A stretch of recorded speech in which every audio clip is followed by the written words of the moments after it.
جیسا کہ آپ احباب دیکھ رہے ہیں کہ ابھی کرنول اسلام آباد میں الحمدللہ جو کل امیر تحریک لبیک یا رسول اللہ پاکستان کی گرفتاری پر یہاں پر احتجاجی دھرنا دیا گیا تھا، وہ الحمدللہ اس وقت تک جاری و ساری ہے. عشاقہ مصطفیٰ صلی اللہ علیہ وسلم کثیر تعداد میں موجود ہے اور یہ عزم لیے ہوا ہے کہ جب تک قائد تحریک کو رہا نہیں کیا جاتا تب تک انشاءاللہ یہ دھرنا جو کرنول اسلام آباد میں جاری و ساری ہے، اس نے اسی پر یہاں پر قائم رہنا ہے. لوگ اپنا عزم لے کر بیٹھے ہیں کہ ہم نے آقا کریم علیہ الصلوۃ والسلام کی عزت و ناموس پر بھی پہرا دینا ہے اور اپنے قائد کو بھی رہا کروانا ہے.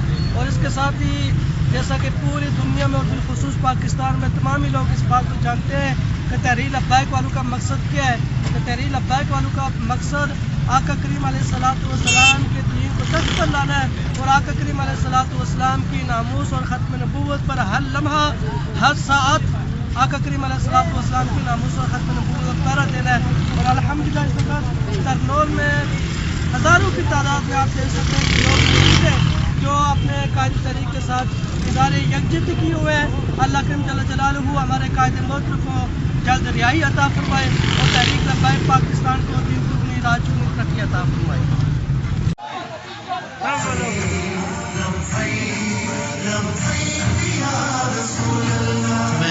السلام علیکم جی. میڈیا کو سید عنایت اللہ شاہ صاحب بول نیوز کو اپنا انٹرویو دیتے ہوئے جی.